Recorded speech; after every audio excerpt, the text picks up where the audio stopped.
apart from the F-16, let's take that aside.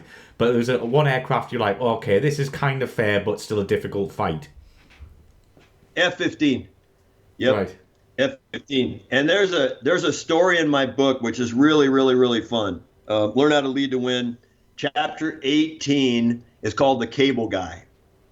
And I'll let the readers, get the chapter, but it talks about a person I met earlier in my life, and a couple, a little over a decade later, I'm fighting him in an F-15, and I'm in an F-14D.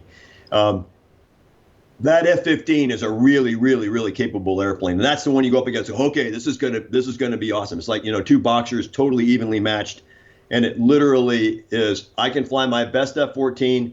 That pilot has to fly his best F-15, and we'll see what happens. And in our fights, and this one, described in the book, we did a BVR, beyond visual range approach, and we went into a merge, from 100 miles away. Went into a merge, full fight. He gunned me.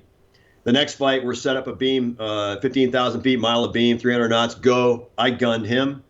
And then the third fight was all the way down to the deck, neutral. And so I fought a better airplane in the second fight. He fought a better airplane in the first fight. And then we tried our hardest on the third fight. Looked a lot like the Top Gun 2 movie, but not as close, with a spiral on the third fight going down, kind of looking at each other, right? It wasn't like right between me and you, but it was close enough to, go down like this in the other airplane.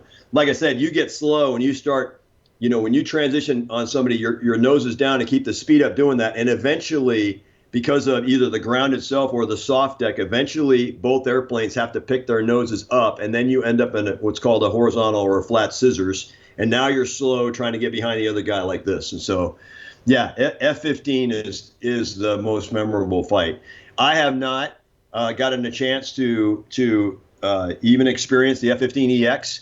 It's a total fly-by-wire airplane, has big engines on it. I'm sure that airplane fights really, really, really well.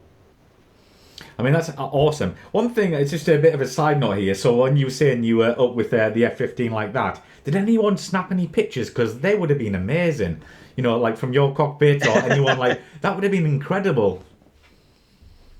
Yeah, not while we're fighting. Both in a Tomcat, both aircrew are fighting hard, and we never went out and went, okay, we're gonna do this just to get pictures. There are plenty of real life pictures out there. There's some great footage of old Top Gun fights that you see airplanes going by each other. They've got cameras mounted or something like that, or they've got something in the cockpit. There's a lot of imagery out there, actually, of real world DACT training, just from people taking pictures. But I never did. And most of the time you look out there and you can see the whole airplane and stuff, but you take a picture, you got like a picture of the cockpit, the other guy, right? You only got like this much airplane. So it's like, okay, well, that doesn't look like what I was looking at, but it's okay. Yeah.